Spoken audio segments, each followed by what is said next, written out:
Kas aynı zamanda bir sfinkter gibi görev alır biliyorsunuz, kasılı kalarak rektumda. Burada da iliokoksijal kasımız mevcut. Bunların hepsinin pubis'ten başlıyor.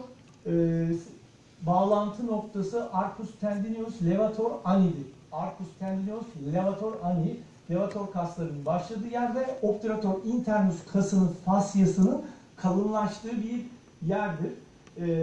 Alttan gördüğümüzde de yine urogenital hiatus'u görüyoruz. Coccyx'i görüyoruz. Perineal body'yi görüyoruz.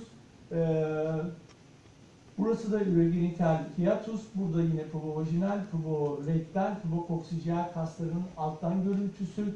Perineal body, perineal membranla floru, pelvik floru birbirine bağlıyor. Coccyx kası, biraz önce söylemiştim, sakrumla spine işeyedik arasındadır. Arkasından sacrospinoz ligament geçer. Sacrospinoz ligamentin önünde Coccyx kası vardır. İşte bu bölgeler bizim hep işte pudendal sinir sıkışması bölgeleri. Buradaki anatomi bu yüzden önemli. Sonuçta bu pelvik tabanı, işte Horace Roman gibi hepimiz ameliyat yapmak istiyoruz belki, ama bu anatomiyi bilmeden, buraları bilmeden, sinirleri, damarları bilmeden bu iş çok da kolay değil. Tekrar buradan alttan görüntüsü gördüğünüz gibi bu sacrospinoz ligament, Coccyx'in spinle sakrum arasındaki bağlantısını görüyoruz.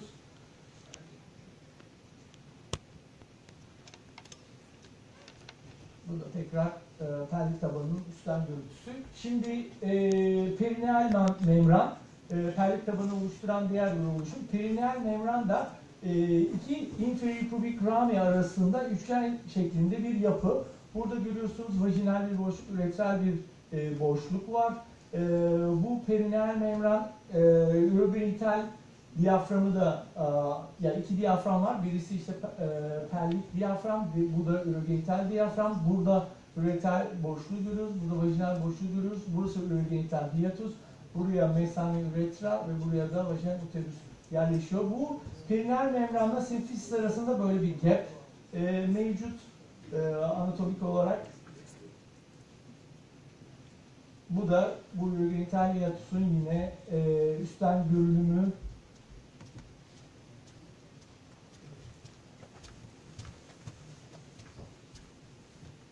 Buraya uterus yerleştirildiğinde ve ki görüntüsü ve mesane yerleştirildiğindeki görüntüsü.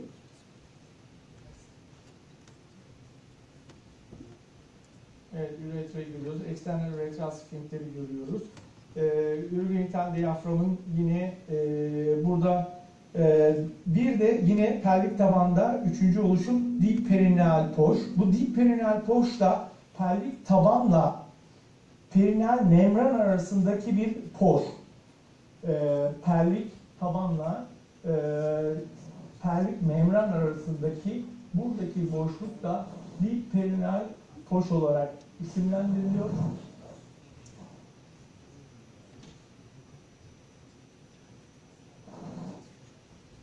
Evet, şimdi burada yine üstten görüntüsü bu urogenital diyafram ve perineal membranın bu alt kısmı serbest bir şekilde. Burada perineal body mevcut. Burada deep transversus perineal kas ve superficial perineal kaslar mevcut. Ve sadece bayanlara ait female'lerde gördüğünüz iki tane kas bulunmakta burada. Birisi ikisi de üretrayı sağlamlaştıran kaslar bunlar. İkisi de pubik rami'nin ortasından başlıyor. Burası eksternal üretral sfinktere kuvvet olarak kompresör üretra buradan başlıyor ve tamamen üretrayı sarıyor. Yine buradan başlıyor, sarıyor. Diğer bir kasımız da sfinkter uretrovaginalis. Sfinkter uretrovaginalis de perineal body'den başlıyor. Vajini sararak yine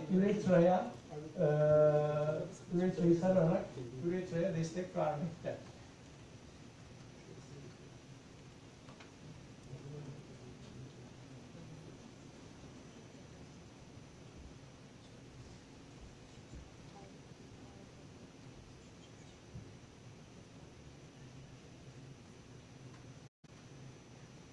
bu bölgede urogenital diyaframda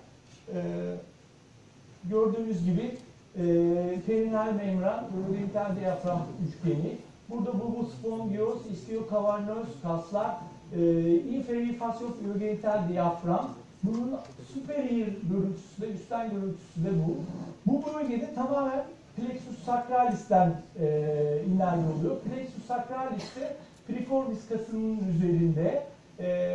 Aynı zamanda sakral 1, 2, 3, 4, aynı zamanda L4, L5 lumbosakral trakt da var. Bu biraz önceki plexus lumbalis görüntüsüydü. L4, L5'te S1 ile birleşerek S1, S2, S4'ü oluşturuyor. Bunlar intervertebral foraminalerden çıkıyor. Bu sinirler, bu sacrospinoz ligamentini söylemiştik. Buğuzdaki piriformis kasını da söylemiştik. Piriformis kasının altından ya da piriformis kasının üstünden ya da büyük siyatik foramen ve küçük siyatik foramenden bu plexus sacralis'teki sinirler pelvisi terk ediyor. Piriformis kasının üstünden büyük siyatik foramenden ayrılan superior gluteal nerve var. Şimdi şurada göreceğiz. Evet. Diğer sinirlerin çoğu piriformisin altından sacrospinozun üstünden geçer. Pudendal nerve sacrospinozun altından büyük siyatik foramenden geçer. Loop yapıp geri küçük siyatik foramene ilerler. Buraların anatomisi işte pudendal sinir ya da siyatik sinir sıkışmalarında bu coccyx kası, piriformis, bu bölge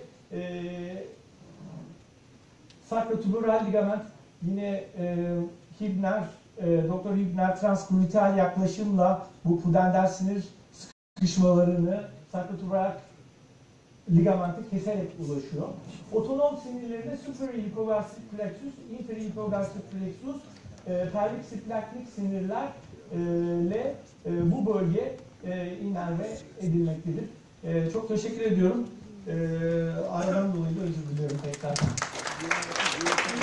Teşekkürler. Yazsının için şimdi bana hoca herhalde bir canlı yapacak vakayla ilgili bilgi verecek. Herkese tekrar merhaba. Bizi bekliyorlar zaten. Şu an hazırlar. Biz bir vakayla ilgili bir PowerPoint'imiz var. Şimdi sabah sunumu yapmış biliyorsunuz Horace Roman.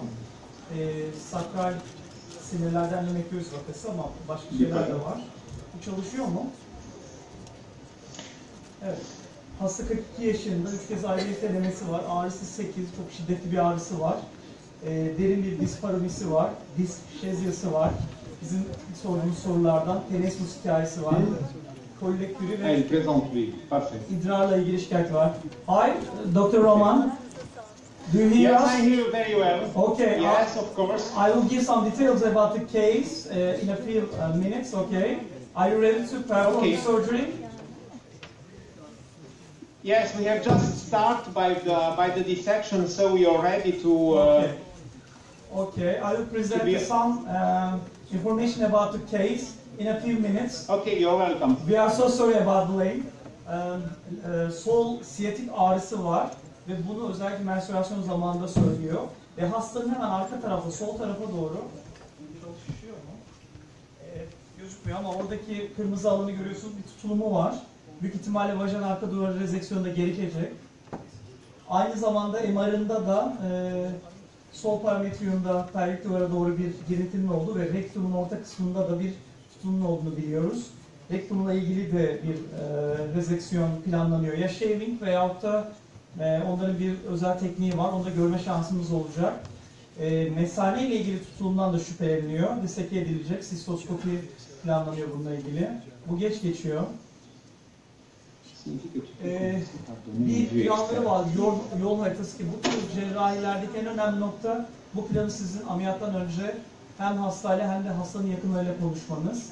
Plan bu, vajinal bir yaklaşım, sakral sinir köklerinin diseksiyonu, nodülün eksizyonu, shaving'e transanal, onların bir sık kullandığı teknik var, Ruan tekniği, transanal disk eksizyonu belki ekleyecekler, sistoskopi bunun içine eklenecek ve mesanedeki nodülle beraber kalıcı stent yerleşme planlanıyor. Normalde 4 saatlik bir operasyon süresi planlanıyor. Biz ama 2 saatini izleyebileceğiz. Bilmiyorum, eğer sonra vaktimiz olursa belki konuşmaların akabinde molalarda tekrar salona bağlanma şansımız olabilir.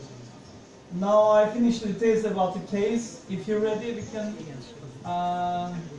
get pictures on the screen.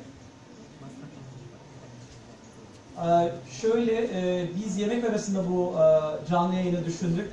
O yüzden dışarıda yemekte hazır zannedersen, değil mi Raul? Yemeklerinizi alıp buraya gelebilirsiniz ve cerrahiye başlayacağız. Evet, 3 boyutlu laparoskopi sistemi kullanacak. Yes, we are ready. We are seeing very clear. Okay, thank you very much for the presentation of our case. So the surgery is expected to take 4 hours. So we started it 30 minutes ago. But I completely let the step with the dissection of sacral roots for the broadcasting. So we are a team composed by me, my colleague who's resident, medical students at the uterine manipulator, and on my left I have my right hand, which is nurse. Okay, so we use trocar, optic trocar, endoscopic trocar in the umbilicus, and free trocars as usual.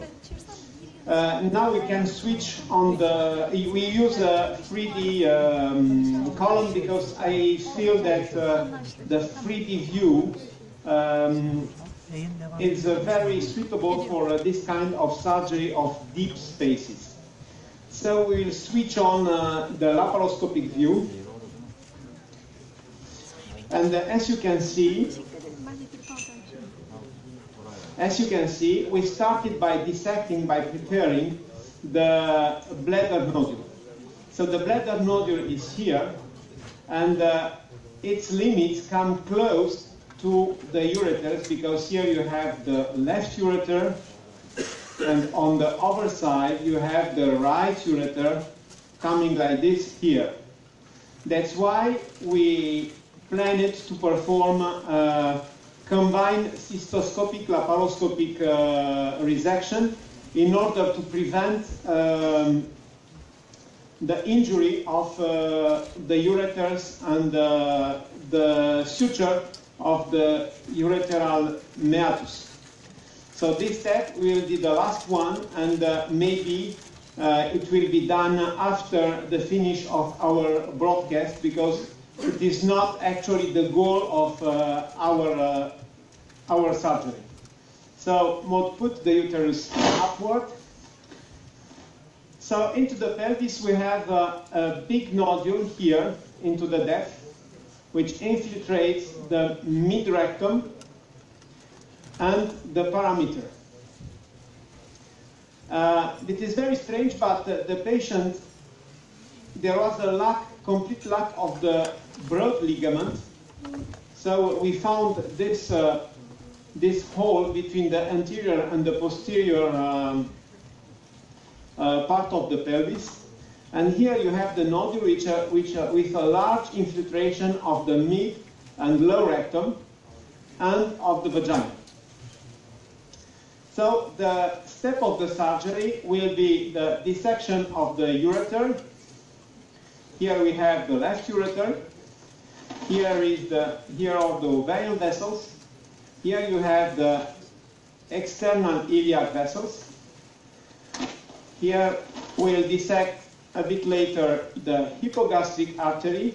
Here we have the hypogastric vein, and their dissection is useful because the posterior limit of the nodule should be here, so on contact with the vessels and the sacral roots. But before dissecting the posterior part of the nodule, I used to start by completely freeing the rectum, opening the left pararectal space, and once the rectum is free, I will open the vagina, I will remove the vaginal patch, and the vaginal patch will be removed together with the parametrial nodule. So we'll start by opening the pararectal space, and we'll do it on contact with the rectal wall, as I have already done it on the right side. Because as the limit of the rectal infiltration is very low, we will do our best to avoid a low colorectal resection, which may be followed by the very embarrassing low anterior rectal resection syndrome, including numerous frequent stools, anal incontinence, and urgencies. So we'll try to perform a shading, and then we'll call our colorectal surgeon to perform a large disc excision using an original technique called the Rouen technique, because we introduced it in Rouen. So let's go forward, and I will start by dissecting the pararectal space on contact with the rectum. So to perform this step, I use the plasma jet. I don't know if you're used or not with the plasma jet. Hi, looks doctor. like Can you hear me? Yes, I hear you very well. There are some questions from the audience. First of all, thank you for the operation. Good luck before the operation. And there are some questions from the audience. Yes. If you don't mind, I will accept the questions. Yes, of course. Okay, that's how it is.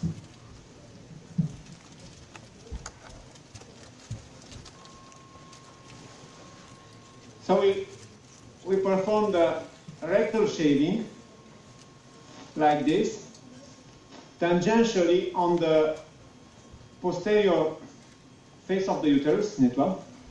Horas, Dr. Yes. Roman, allora, vi do chiamare right Yes. now. Yes. Can I make you a question? First of all, great Yes, case. of course. Great case. I'm so happy to be here and to see your case. Can you explain the audience which will be your approach to the sacral root? Will you go from the pararectal fossa, so intracranial, or will you go from the lateral at the level of the plexus sacralis and the sciatic nerve? Which approach you prefer? Do you use both of them? Which you will use in these patients?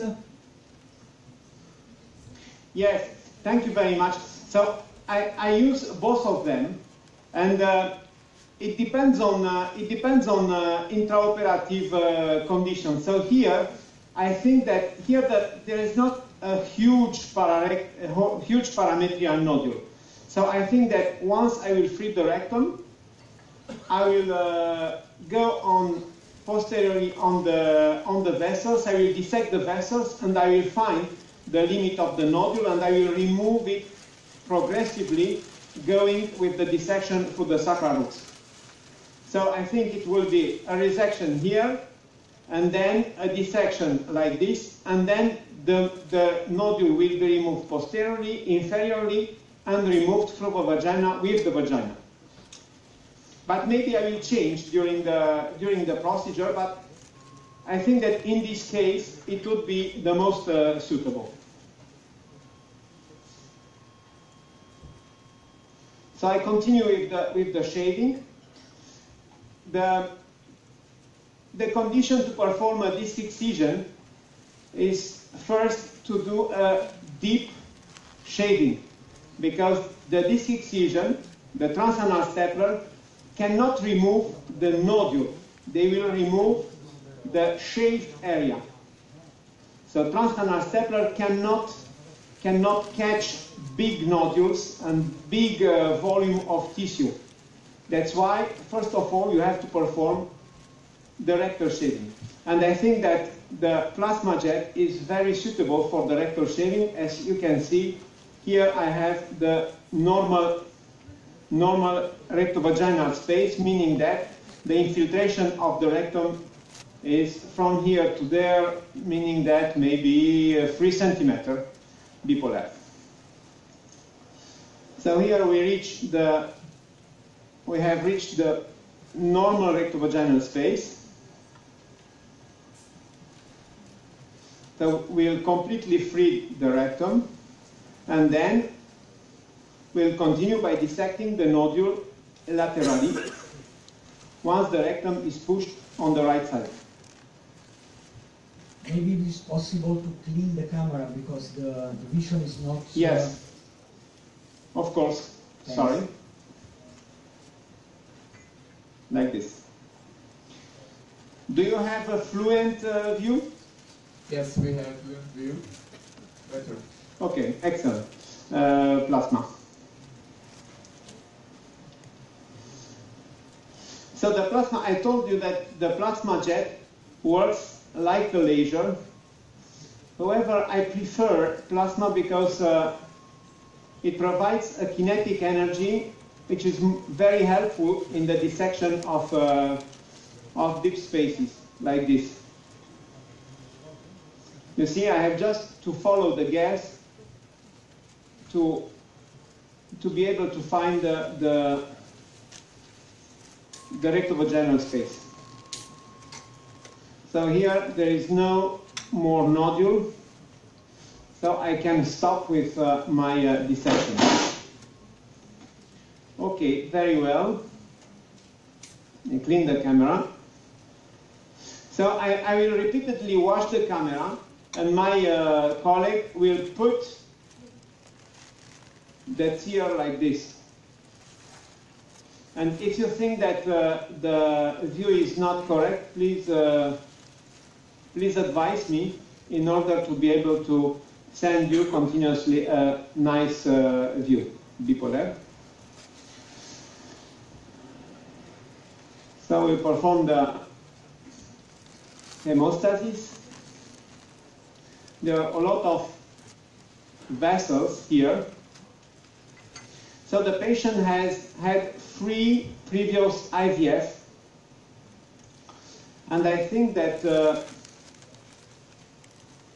that the nodule could grow during this period where the attention focuses only the IVF and the fertility, and maybe that repeated function could increase the inflammation, and that's why we have this pelvis so modified.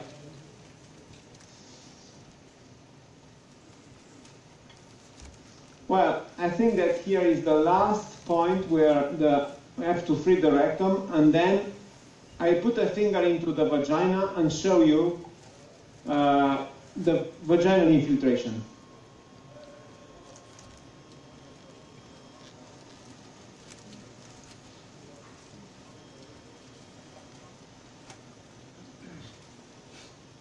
So here we arrived on the presacral space. I feel it on the tip of my handpiece. So bipolar.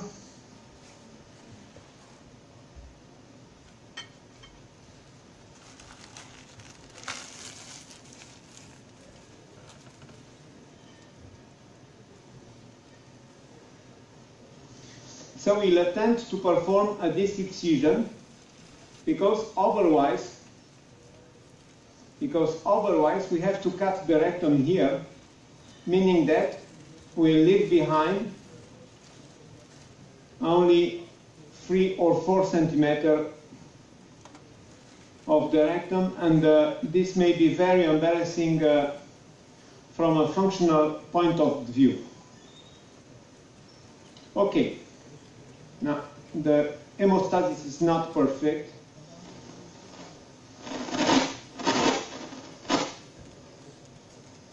Dr. Roman, can I ask you a question? Yes? If you prefer not shaving, just section, do you want Yes. to perform colostomy or ileostomy at this level, or just When we perform shaving, we never do colostomy, but in this case, the infiltration of the rectum is major and symptomatic, and as we also will perform resection of the vagina, we have a risk of rectovaginal fistula, and I think we'll do a colostoma, because the resection of the rectum will be from here to there, and the suture, rectal suture, will be just behind the vaginal suture. Will be there. So I think it is difficult. It is risky not to put a stoma in this particular case. But we discussed this with the colorectal surgeon, and the decision will be taken together. Anyway, the patient is prepared to have a stoma, and we also prepare the best size for the stoma, so we fix them preoperatively. Okay. Now, the rectum is pushed laterally, so we'll just finish by cutting the ultracision. There is also one more question from the audience, Dr. Roman. Yes? Just a second, please. Hello, Dr. Roman. Hello. Don't we use surgical gauze for the hemostasis? Would it be a better idea to... Sorry? Surgical gauze placed for the Surgical? The use of surgical sponge, gauze, dressing for the hemostasis. Ah, for the hemostasis? Yeah. I mean, only at the end of the... Only at the end of the surgery, if the hemostasis cannot be achieved conventionally. And we use Surgiflow. So this is a kind of Surgicel.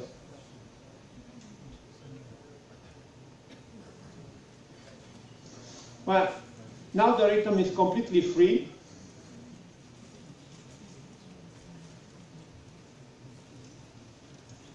And it is actually prepared for disc excision, the post-agut. So disc excision of this part. Okay, let's look. And now the nodule is here. So I feel it. Non, c'est pas bon. L'image n'est pas bonne. So the nodule is here. And it comes back until there. So we'll start by dissecting, voilà, comme ça, by dissecting the vessels in order to reach the posterior part of the nodule. So I will remove this. Because it is the rest of fibrous tissue coming from there, and I completely dissected the ureter in order to avoid any injury, bipolar. In order to avoid any injury, and you see that it goes there, and this is in contact with the nodule is here. You can see that by pushing this, I move all the ureters. So once we fixed we identified the ureter,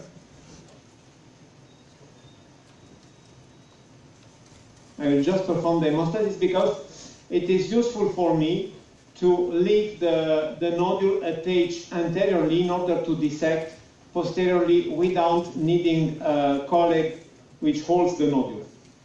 Okay, now, bipolar, please. Come here, Antoine, here. Now, let's see the vessels. So here we have, first, yes? If your assistant moves camera a little bit slowly, because the transmission yes, is you don't know. Okay. Okay, thank you.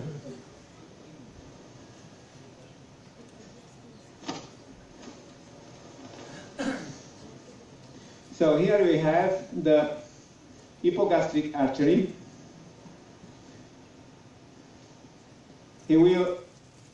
it will divide in umbilical artery, going like this, and uterine artery, mid-rectal artery. Okay, and just medially and inferiorly, caudally, we have the hypogastric vein. And if you have a hemorrhage during the dissection for sacral roots, this hemorrhage will come rather from the hypogastric vein than from the hypogastric artery. So the hypogastric vein must be here.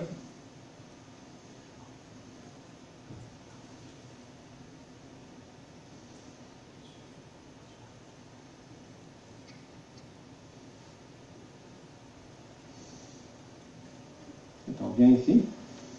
Ici.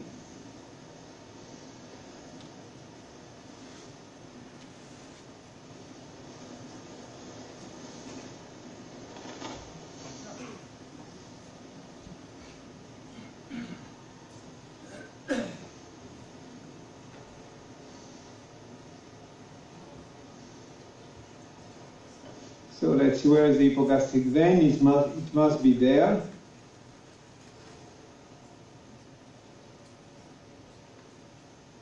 Okay. Yes. It is there. I saw it here. Okay.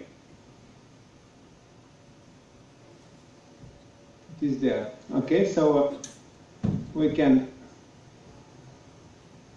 cut it to go. She's a bit. The patient is not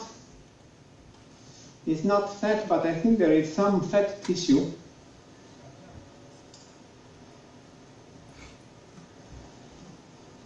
There is one question from the audience. Yes. Dr. Horasoman, I am Dr. Ahmed. Yes. Good job. I have two questions. One is you began the operation from the caudal side or proximal side, distal side, pardon, and coming to proximal side. Is it your technique, or could you begin the operation from the proximal side and to the distal side? This is my first question. And the second question. Yes. Yes. And Yes. Yes. The second question is to reach the hypogastric vein. Using the presacral area is much more better or not? Thank you very much. Yes, we can also let it. We can also go here from this space, which is a vascular space, and go on the sacral. Go on the sacral presacral space, and we'll find the sacral roots here. And I do it when the nodules are very, very large. But here, as the nodule is not very large, I think that going like this and finding the posterior limits of the nodule like this, I can maybe preserve some splanchnic nerves. Because I think that going from the medial side, maybe the risk to injure the splanchnic nerves may be a bit higher. But it is my approach. But in smaller nodules, I try not to go medially on the first step, and I try to reach the posterior nodule limits from the posterior limits of the nodule. Thank you. My first question is: you began the operation freeing the rectum first of all, but is it much more better beginning the operation from the proximal side and from the sacral area and going down? Which one is better? Sorry, I did not understand. You stopped working. Let's look. Again, Could you repeat the question? Yes. So, At the beginning of the operation, you began to dissect the rectum, okay? Is it your choice? Or in some surgeons or experienced surgeons began the operation from the proximal side or presacral area and going down. Which one is better? Is it your technique or it is your choice? Yeah, it is my choice. I don't think it's one is better. You think about the Negra technique? Yeah, yeah. The Negra technique, they goes on the presacral root in order to identify the superior hypogastric plexus, and the problem is that when I dissect when I want to perform a disc excision, yes, and I work only on the anterior face of the rectum, I try to avoid going posteriorly because I try to preserve entirely the mesorectum. That's why I try to stay on the anterior part of the rectum and laterally, and not performing the Negra technique, which includes the resection. Because Marcello Ceccaroni and the team from Negra Hospital mainly perform colorectal resection. So they systematically cut the mesorectum. And in this case, the Negra technique is maybe most suitable. But when I perform a disc excision, I try to stay there, to go laterally and then posteriorly, and to remove the nodule like this. Okay, thank you very much. But I don't think that one technique is better than, because me too, when I carry out the colorectal resection, I am most likely to perform the technique, the Negra technique, which is excellent and has been performed in hundreds of patients. If I can come inside the discussions, I think I completely agree with you. I mean, once you decide not to do bowel resection, lest you open the rectal space in the cranial part of the pararectal, less risk you will have of impairment of the innervation of the rectum by itself. Because we have seen that when we made a huge dissection of the cranial pararectal, even without bowel resection, then we get some amount of dysfunction of the rectum because of impairment of the innervation. So, I mean, I find your technique at the moment, once you decide not to resect, absolutely logic. Oh, thank you. Thank you very much. So, as you see, here we go down and we did not find the nodule, meaning that the nodule stops here. So that's why I stop going down here and I will go directly on to the nodule, and we'll finish. Don't worry, we'll finish by seeing the sacral roots. But it is not one of the largest nodules we can see, and I came to realize this 3 days ago when I performed the presentation of the clinical case. But it was too late to change the case and to propose you another case. Okay, now we can stop a bit here, and I will go on the vagina. I will open the vagina, and then we'll come from the anterior part of the nodule posteriorly and laterally, and we'll remove it. And I think we'll see the sacral roots at the end of the removal of the parameter. So I will just put the finger into the vagina. We have to remove the posterior cul-de-sac here, and the left lateral cul-de-sac. So take it to this. Give me plasma, please. The limit of the infiltration is there. The limit of the infiltration is there. So I will start incising this plasma. So the depth of the penetration of the plasma is very reduced, so I don't fear to cut on my on my finger if I have 5 millimeters of tissue.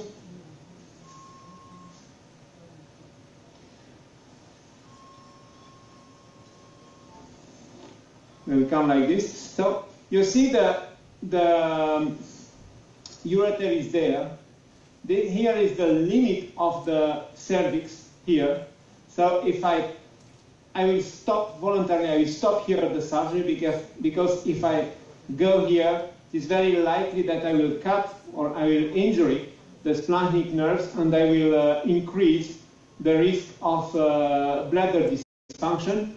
While the patient is a 42-year-old, she is ready to take a pill, a progestin, until to the menopause. So if I leave some endometriosis on the right parameter, I am almost sure that we won't have a recurrence within the future 8 years.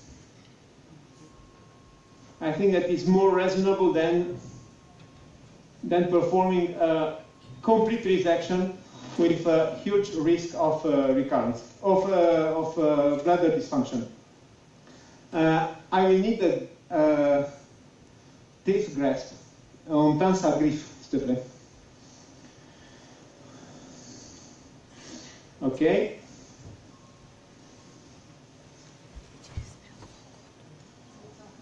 Okay. So we'll reach the vagina in a couple of seconds.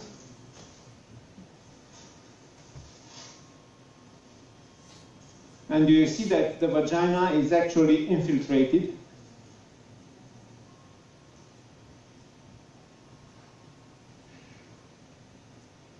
Here I am into the vagina. And I come back toward the cervix.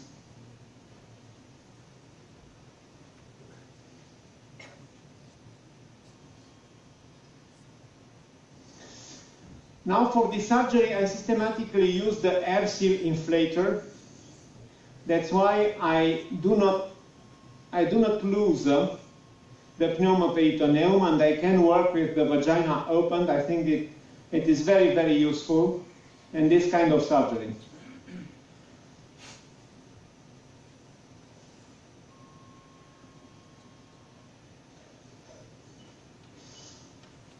So let's see, you will see here, you see how the vagina is fibrous, and here we see there is a big infiltration, and we cannot, reasonably, we cannot shave the vagina in this particular case. Okay, now I see where the vagina, where the limit, lateral limit is, and I will come immediately, take this, to open the vagina on the contact with the cervix.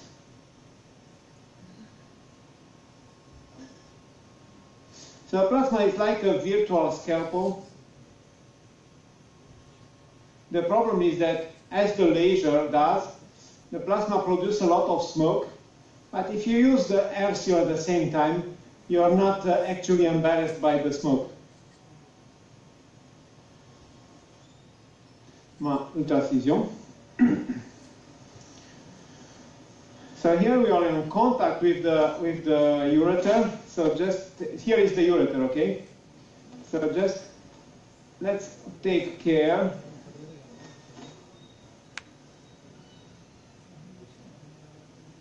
This is the problem of, and you see how the fibrosis is huge in this case. Asti. So I use the aspirator in order to try to reduce the temperature in order to avoid the thermal effect toward the ureter, which is just near the limit of the nodule.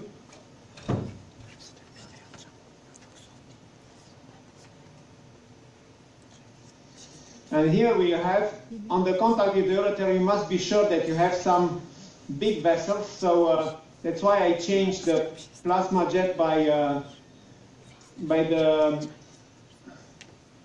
the harmonic scalpel, because the plasma jet is less efficient in hemostasis than the harmonic scalpel.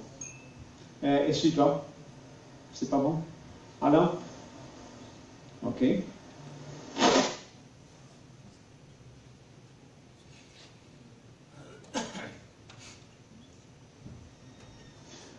Il me faut un clip. So here we have a big vessel.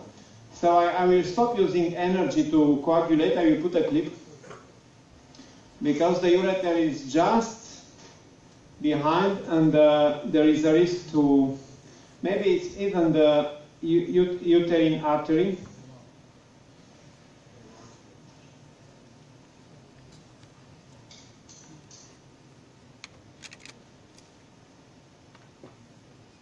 Dr. Roman, We'll have it. Yes?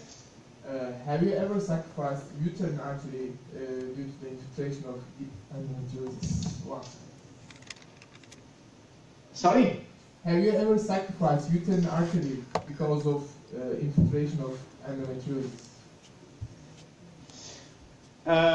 From while to while I have to transact it, to cut it. Here it is very likely that we'll do it on the left side. So here is my finger, here is the limit is here is the cervix, so I don't need to go upward. Here the vagina is free, so I have to finish on this side. And as you see, the ureter is now on the superior plane, so I will take the harmonic scalpel to finish, to detach the nodule from the vagina, and then my colleague will hold the nodule and he will pull it on the right side, and I can follow the external limit of the nodule and going here and reaching the posterior limit of the nodule by the exterior plane. So give me please the aspirator.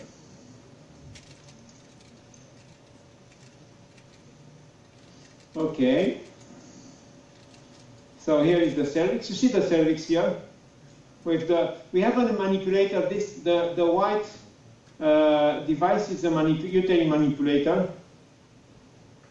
And here we are actually on the limit of the cervix.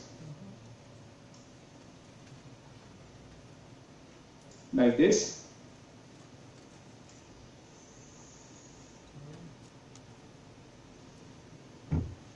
And here we are in healthy tissue. And as you can see, we are below the ureter. So the splanchnic nerve must be in this side, so it is very, very likely that we injure them on the left side. Okay?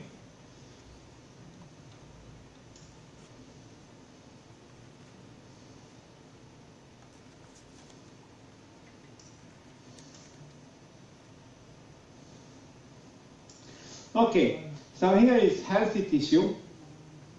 So we can stop a while. Here we have a vessel, we will cut it. Okay, let's see. So the nodule of the parameter is infiltrated the vagina here. So we can finish to cut the vagina.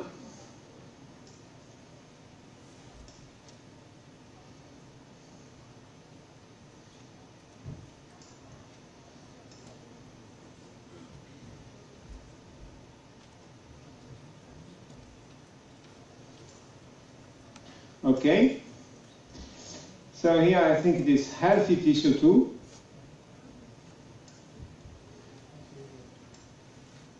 So the rectum is there.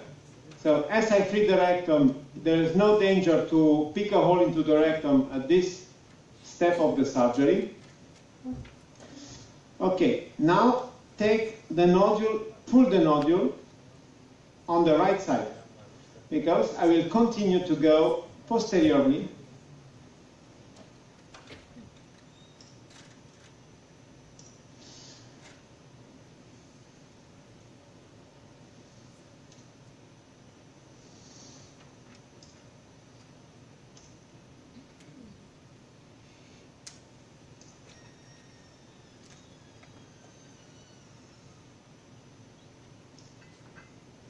Okay, take this now.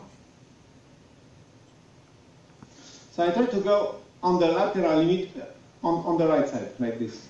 Okay, so I go on the right side by taking care not to, so, and I will reach the limits of the dissection I previously done through the posterior, through a posterior approach, you see, like this.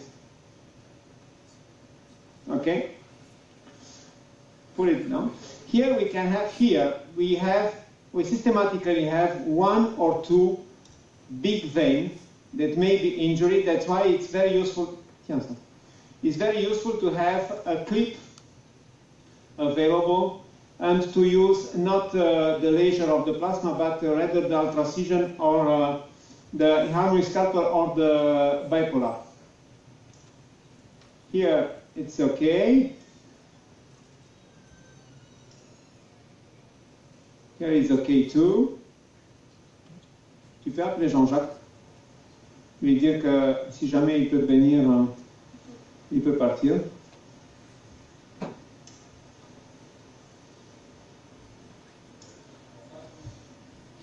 Upload déjà. So here you have vessels. So just take care on the last step, because here you may have some. You see, this is the branch of the hypogastric vein, like this. So here you have to slow down with the dissection and to go progressively, millimeter by millimeter, and of course to be sure that you do not leave endometriosis behind, because it's sure that it's very difficult to come back and to complete the surgery. That's why I think it's very clever when a surgeon refers me the patient without having performed more than a biopsy or a diagnostic laparoscopy. And it is not astonishing that the two laparoconversions I had were done in patients with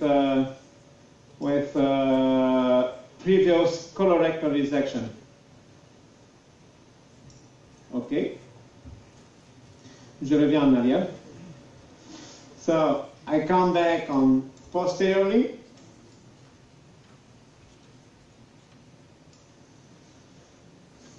And I think that the posterior limit of the nodule is here.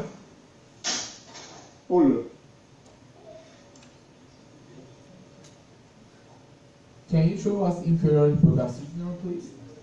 Sorry? Can you show us inferior hypogastric nerve, please? So the inferior hypogastric plexus is, I think, a part of the inferior hypogastric plexus is here, and the upper part might be here. But I think that it is injured in a majority. So once I remove it, we will look for the sacral roots, and here, for example, here it's a vessel, but here is a nerve. So I think that a part of the hypogastric plexus is inside the nodule.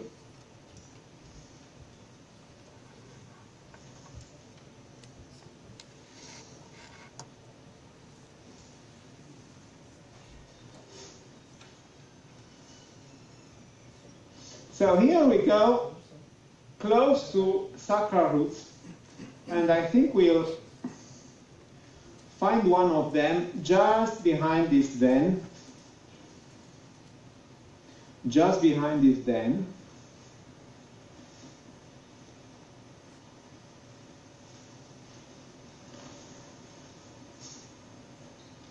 I will finish by removing the nodule, because in this way my colleague will be the hand free, and he can help me by pushing the ureter.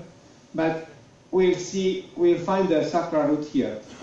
You see, just there, just there, just there.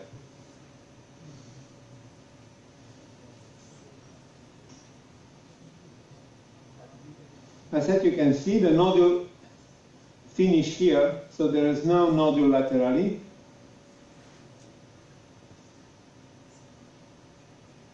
And here, this kind of tissue may include nerves, splashing nerves coming from the sacral roots and going to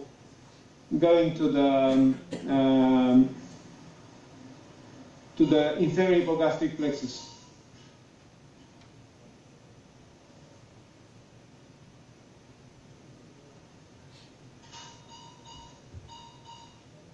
We also have to take care not to remove by attachment a sacral root and to cut it here. That's why I will come back to on a dissection with the nodule. Nettoie. Bouge un peu plus lentement. So let's see. Tire bien. Come close. So the sacral roots are behind the vein. Once you dissect the vein, you must be sure that just behind you will find the sacral roots.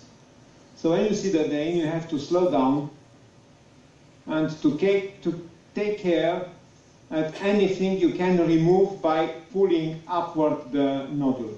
And if you remember the movie I showed previously, in all the cases with shading of sacral roots, the sacral roots were removed with the nodule.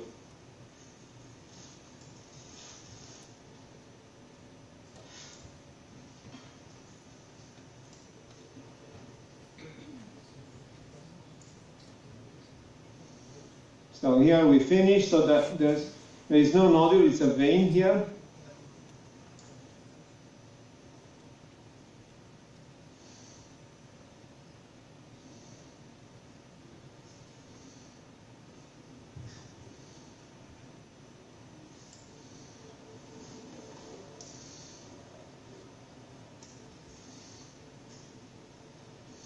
Okay, now the nodule was completely mobilized.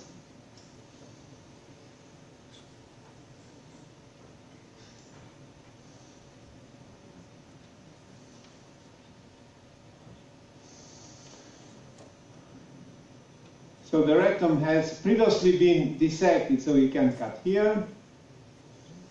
That's why I think it's important to start by mobilizing the rectum in order to avoid any injury, especially in patients where only a shading is required. Ok, là tu peux le mettre vers le haut. So we finish the dissection.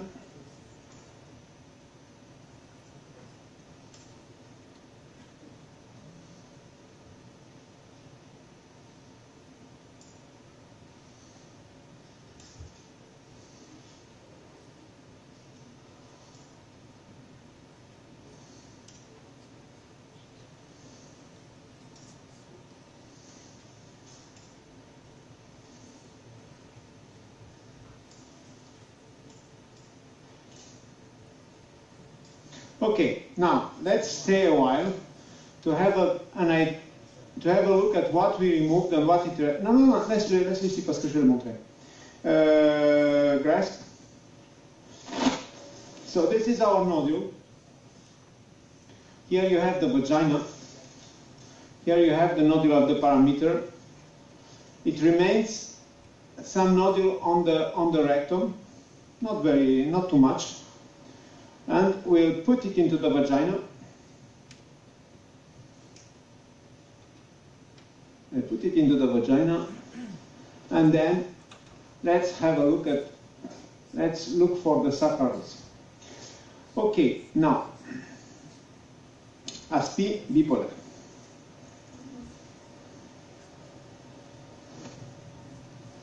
So let's get back on the anatomic repair. So this is the rectum. This is the ureter, sorry. This is the hypogastric artery. Here is the hypogastric vein. The hypogastric vein here. And we follow it down. Here is the vein. And Funnet vein.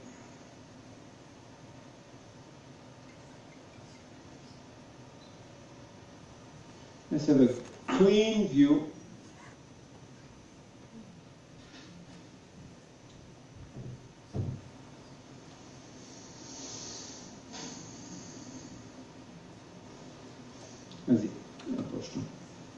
And I said that here, I think we have a sacral root here.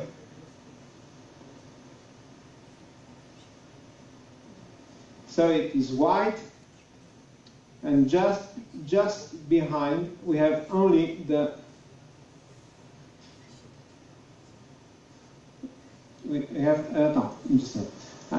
I have to ask to my colleague to help me better, not to have the tissue close to the endoscope. Ok, reste comme ça.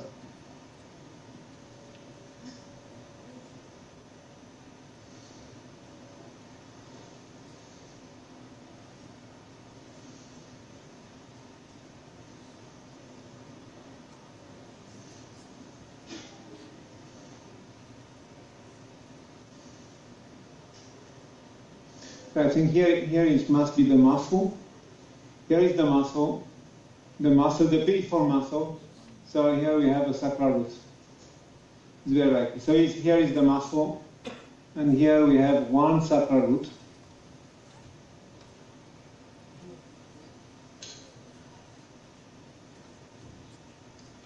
Yeah.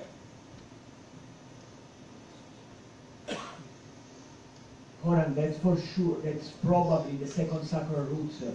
And it's nice to see that you have the whole fascia sacralis that is really full of edema and fibrosis. That's not because you still have endometriosis, that's because of the reaction of the sacral fascia and the piriformis muscle and the sacral roots to the endometriosis that was in contact.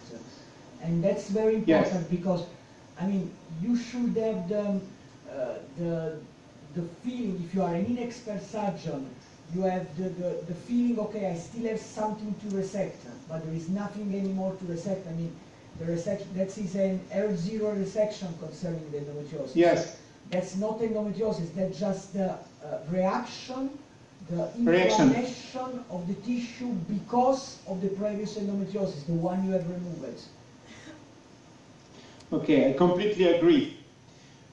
Completely agree. So this is the plane. This is the plane of sacral roots, and as you see, we have to go downward. Here is the sacrum, and you have to go below or behind the hypogastric vein. That's why the surgery of sacral roots it's at risk of injuries of the vein because they block your access to the sacral roots. Okay, now we have to close the vagina, and I just called my colorectal surgeon to perform the disc excision, but I think that we can do a disc excision using simply a circular stapler, because I think we won't perform the Rouen technique, because the Rouen technique is suitable for lower lesions. I think we'll do only disc excision using a circular stapler, but it's very interesting to show it too. And we can also call the urologist to perform the combined cystoscopic routes. So tu peux appeler Benoît Malval aussi. Okay, take it. Ouais, Phil. Just a moment, I will say something to my colleague. Donc, appelle-tu-es? Tuèche va rester 5 minutes et dit à Malval qu'il peut déjà préparer son truc. Okay, yes, monocryle. So I used to close the vagina using the monocryle. I will put 4 to 5 stitches. Okay, let's see. The first one will be put here. These stitches are not easy at all to put because we have to suture in the frontal plane, and this is the unique suture where I think that the robot may improve the feasibility of the suture. This kind of suture are better done in robotic surgery. Otherwise, I have performed for four years robotic surgery, and then now I slow down and I keep only one indication in endometriosis surgery, which is the large diaphragmatic lesions. And I have to tell that Vito Chiantera published 2 years ago, I think, a very nice paper in Journal of Minimal Invasive Gynecology about the laparoscopic surgery of diaphragmatic endometriosis using the approach of complete removal of the peritoneum. So I think that when you have to remove big pieces of the diaphragm, the suture of the diaphragm, it is easier with the robots.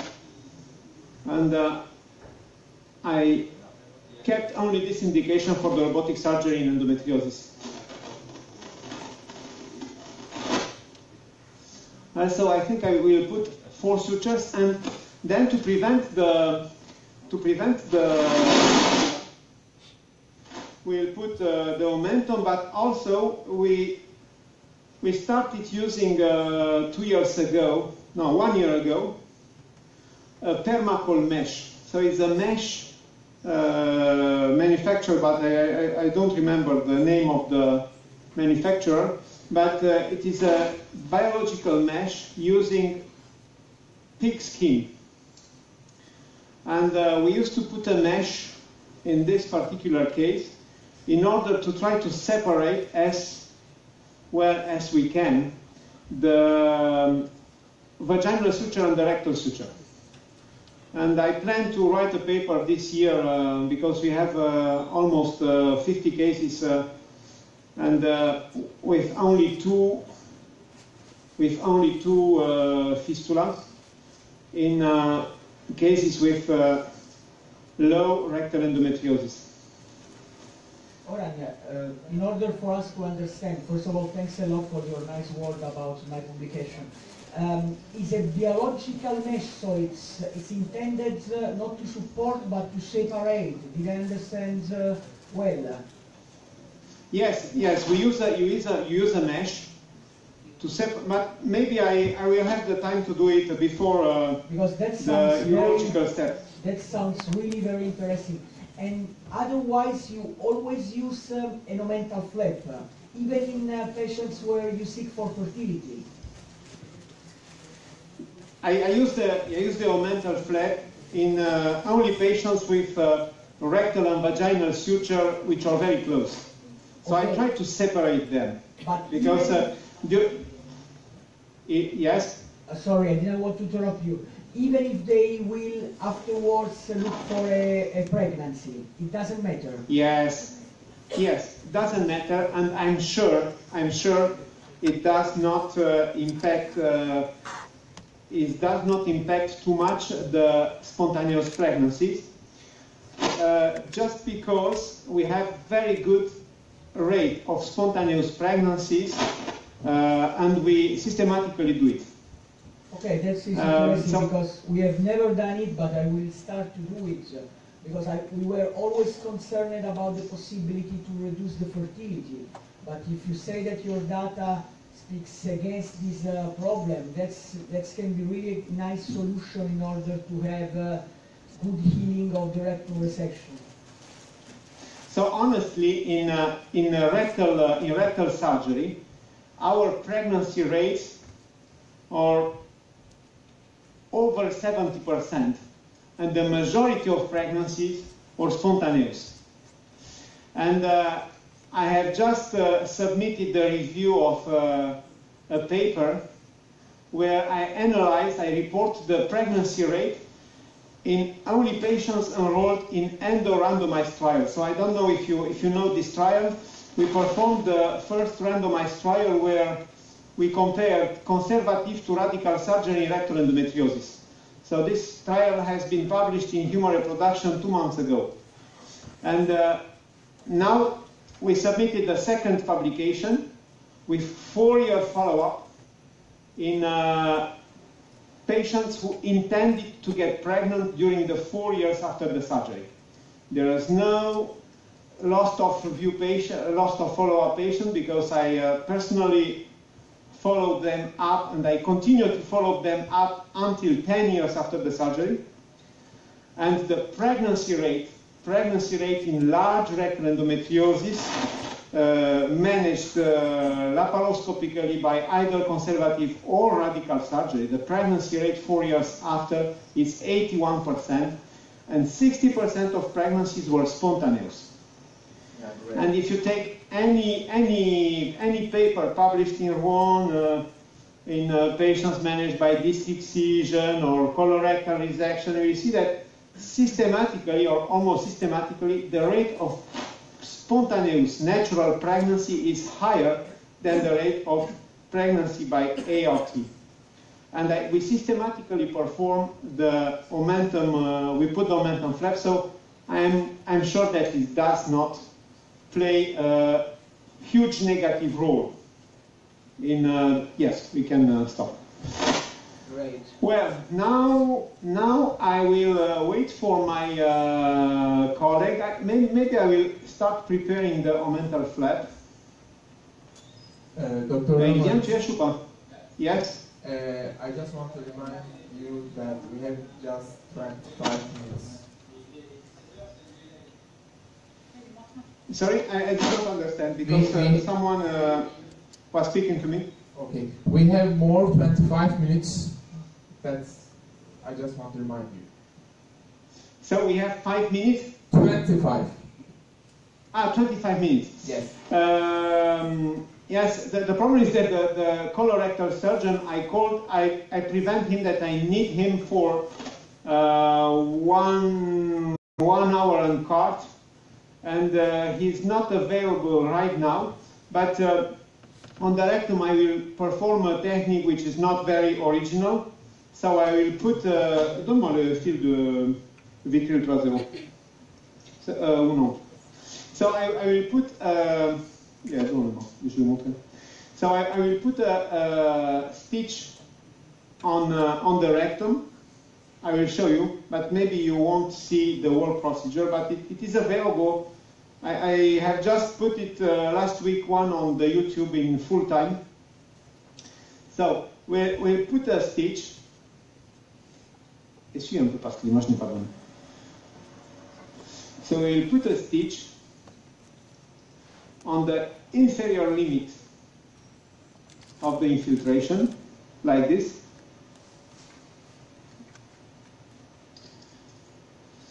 And on the superior limit of the infiltration.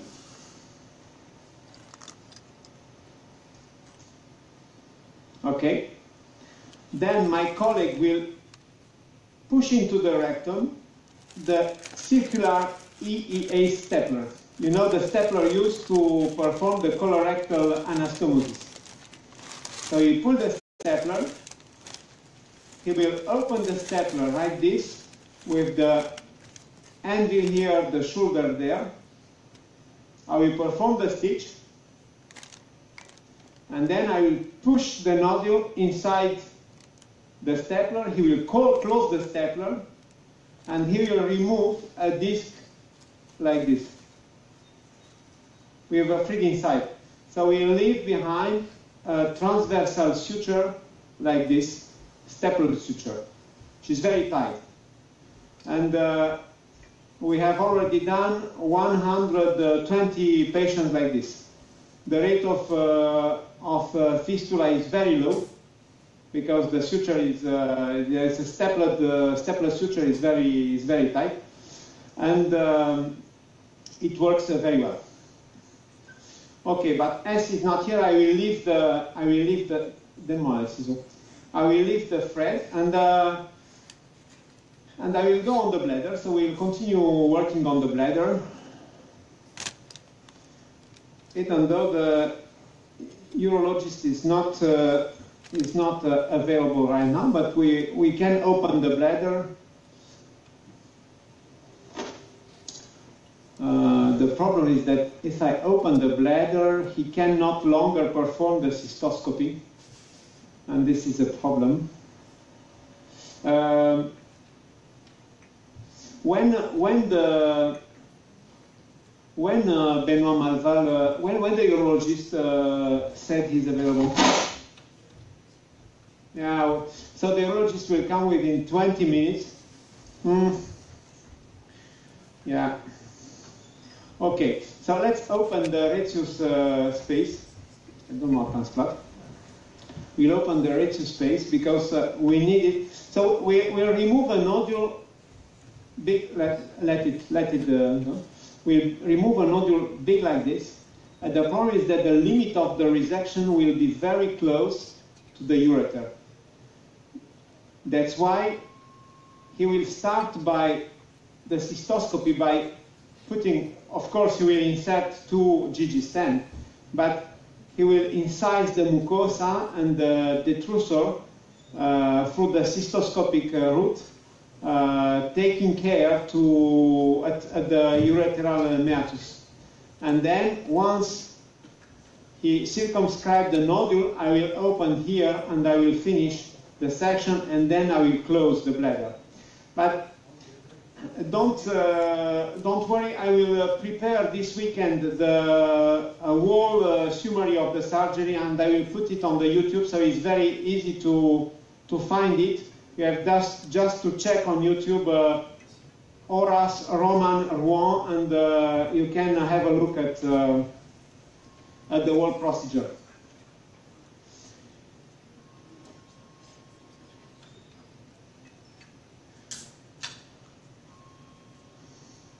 So we open the retius space in order to avoid any tension on the bladder suture. We'll keep the bladder catheter for 10 days, and we'll perform a cystography before removing the catheter in order to make sure that the healing was complete. And once we remove the catheter, we'll check very, very carefully how the bladder works, because we may expect a bladder atony. It is sure that the patient will void the bladder using yes, she will void the bladder using rather the right splanchnic nerves. But as Vito told this morning, the postoperative edema may impact on their function, and the patient may need self-catheterization for some weeks. I am very confident that after some weeks, after 4 to 5 weeks, she may stop the bladder catheterization, and she will void the bladder normally. However, we have to follow up the bladder voiding, because Mark Kosover showed in a paper published in Fertility and Sterility in 2014 that when the bladder is not completely denervated, it may impair progressively the function during within the 10 years following the surgery, and we have not to stop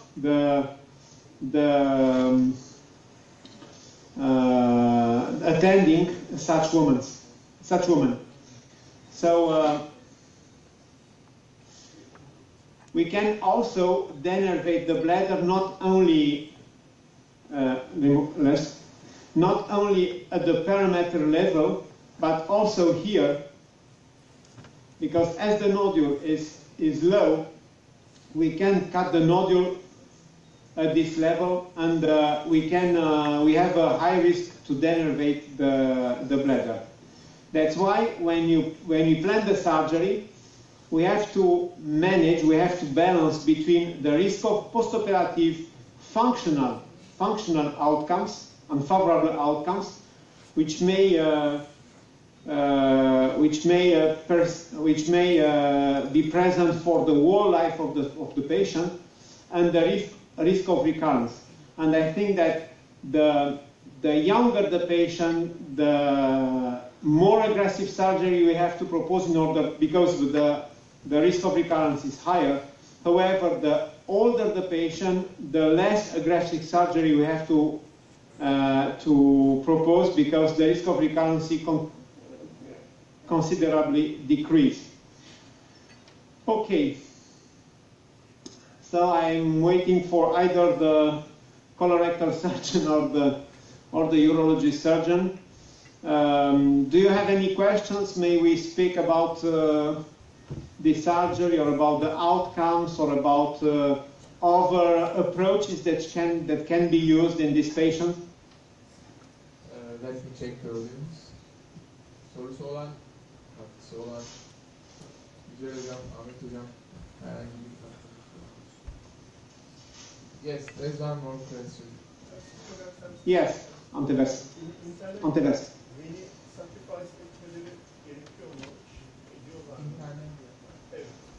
I don't hear anything. Sorry.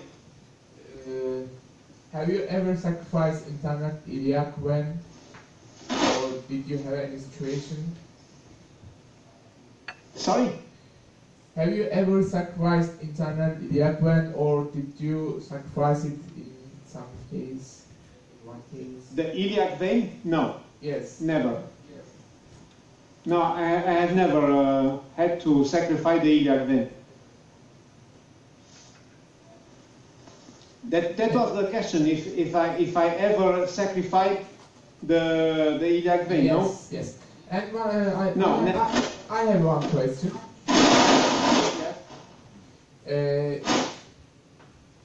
If you will plan to resection of the bowel, do you use the root of vagina or the abdomen? Abdomen incision. Yeah, we use the root of abdomen. I know that the root of the vagina can be used, but I don't know why here we do not use it. We rather use the root of the stoma, because as we have to perform a stoma, we can use this approach.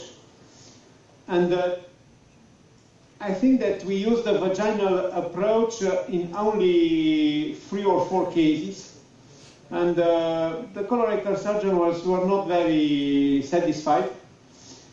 And I also used it once when I performed live surgery in Barcelona, and the colorectal surgeon preferred to do this.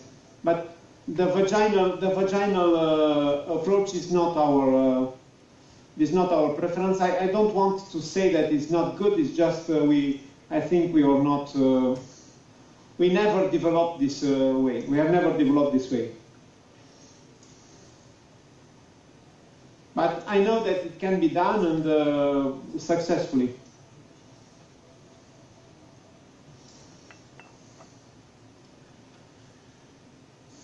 So I will prepare a momentum flap.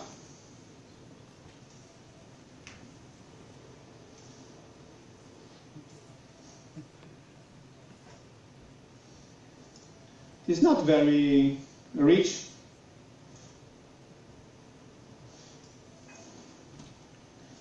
Unfortunately, I cannot place the permacol mesh before performing the disc excision, but I can show it to you.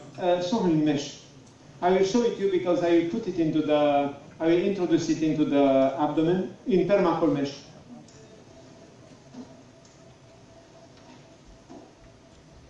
And I think it's a good choice because as we had two fistula, two rectovaginal fistula in 50 patients, but all the patients were like this. I think that without mesh we could expect maybe 8% or 10% of fistula.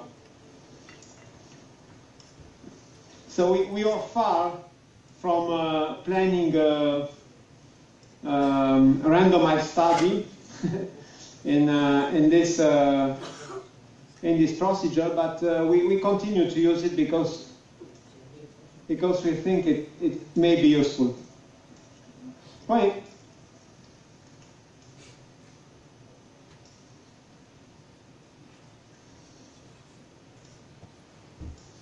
Okay. Non, prends ça d'abord.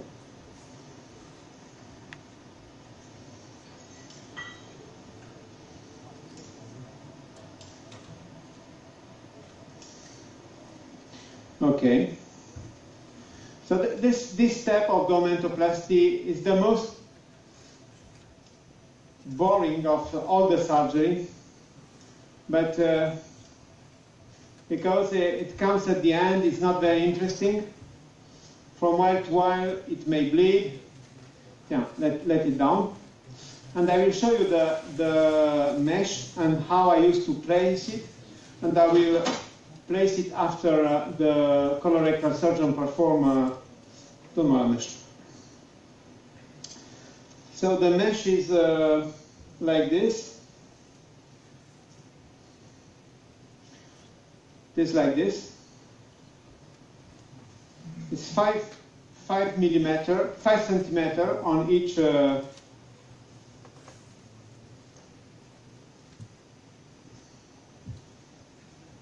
width and length, and I used to place it like this.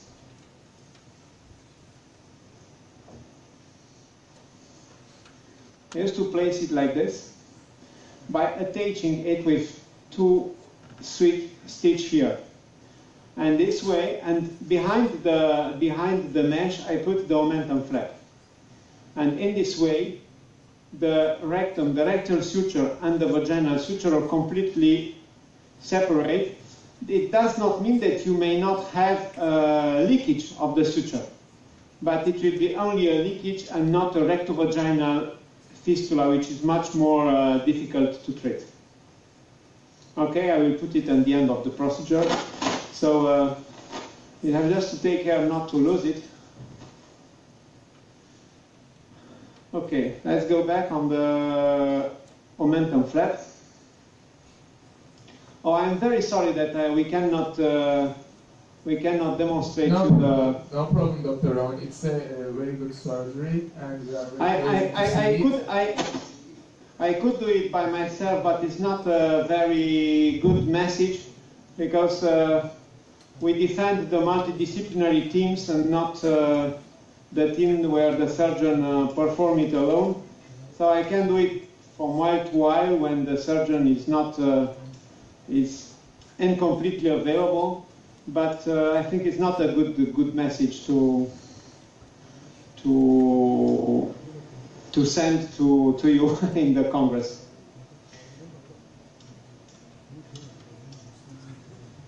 So how is the weather in Istanbul? it's raining. It's raining. That is unbelievable because in Rome we have a very nice sun.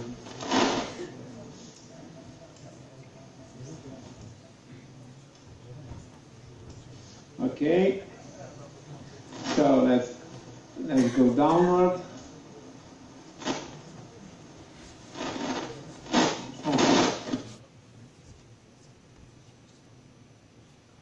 So now the omentoplasty, as amazing as it could be, the efficacy of the omentoplasty has never been demonstrated. So nobody could show through a randomized trial that patients with omentoplasty have less leakage or less fistula than women without omentoplasty. On the other hand, the omentoplasty is a surgical step that may be followed by some complications, namely when you cut the omentum and the colon is going upward, you may have a bleeding, and the bleeding may produce hemoperitoneum. And I remember the case of a patient, young patient, who had not less than 4 surgeries because I performed a disc excision and I used an omentum flap, and she had a hemoperitoneum, and it was just horrible. So, sorry, Dr. Roman. Actually, yes. Can you show us the pelvic anatomy now, because it's clear, because we see the omentum. Yes. Present. Maybe you can describe us inferior hypogastric nerve, ureter, and other structure, please. Yes, of course. I will clean the camera. Just a moment, I will clean the camera to have a nice view. Like this. Okay.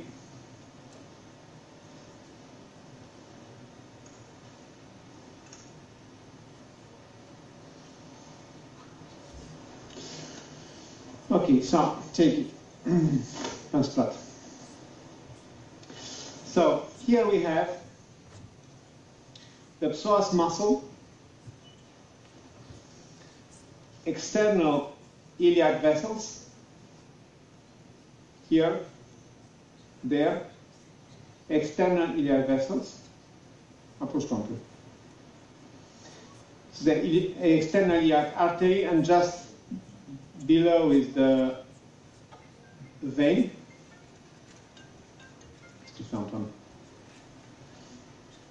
Now we have the ovarian vessels. We have here the ureter, the left ureter, going on contact with the nodule. We have here the hypogastric artery, here, giving birth to the umbilical artery. Show it just upward. It goes here, the umbilical artery. The uterine artery, it must be here.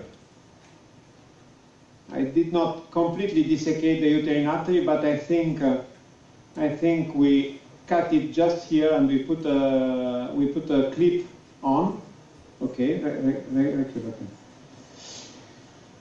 now just below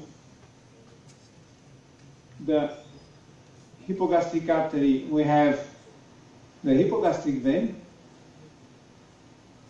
Viens ici. Tiens ça. The hypogastric vein. You see, here we have a branch of the hypogastric artery that might be the mid-rectal artery, the hypogastric vein. So it goes here, and this is the plane of the hypogastric vein, and just below the hypogastric vein you have the sacral root as feet.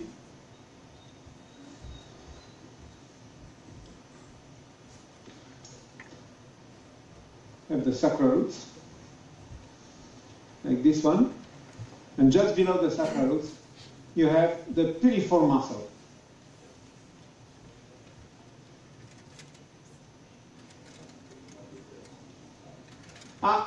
The colorectal surgeon is here, PCO. So the colorectal surgeon, Professor Tuesh, is here, so he will show it. We have how many minutes? 5 minutes? we can extend it for 10 or 15 minutes if it's possible. Okay, 5 minutes. We will see. And from the sacral roots, you have the splanchnic nerves going upward and reaching the inferior hypogastric plexus, which is located below the ureter. And here, I think, I'm sure, we cut more than a half of the hypogastric plexus. The hypogastric plexus is there, and it sends the nerves, splanchnic nerves, to the rectum, which innervates the whole rectum and even the left colon, to the vaginal cuff, to the vaginal posterior wall, and to the bladder. And the nerves, splanchnic nerves destined to the bladder, are running below the ureter, but on contact with the vagina. That's why there is a risk to cut them when you resect lateral cul-de-sac of the vagina, or when you perform vertime. So my colleague, the Professor Tuesh, look at him, prepares the EEA stapler, 31 millimeter EEA stapler, circular stapler, like this. He used it closed.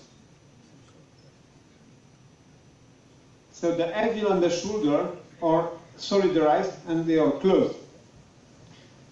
And now he will progress it into the rectum. He'll push it into the rectum.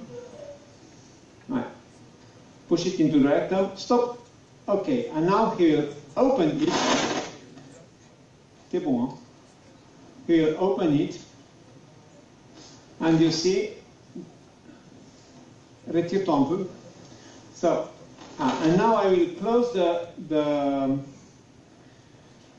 I will perform the stitch, and I will completely push the nodule inside. Okay? Like this. He will close the stapler, but at the same time he will push it upward in order to avoid catching the posterior rectal wall. So you see that the nodule is completely inside. He fires the stapler. He closes the stapler, and he goes outside, and look at what he removed. So this is the rectal wall with the stitch inside, and it measures, usually it measures 4 cm in diameter. Tiens, tu peux couper. He will cut the stitch please. Donne-lui 1 cm, and he will measure the stitch, and you will see that all the infiltration is inside. So this kind of disc excision is suitable for a nodule of, yes, it's how many? 3.5? Around 4. 3.5. So this kind of disc excision is suitable in nodule not larger than 3 cm. And the condition to perform it is to start by performing very deep shaving. Deep shaving is mandatory because the stapler will not close on the nodule but only on the shaved area. Thank you, Dr. Roman. It's an excellent job. So all audience are pleased. They finished the work. Okay, thank you very much. And also we want to thank your team and your assistants and colorectal surgeon as well. So it was our absolute pleasure to be involved in your meeting. So thank you very much, and I will try to finish a summary of the surgery with the end of the surgery and to put it on the YouTube, and then I will put the whole surgery, the integral surgery with the comments on YouTube. So if you want to see back some steps, please do not hesitate, and I hope to meet you next time in Istanbul or elsewhere. Thank you very much. All my team is very grateful for this opportunity. Thank you. Have a good day. 10 dakika ara veriyoruz bu 35 geçe.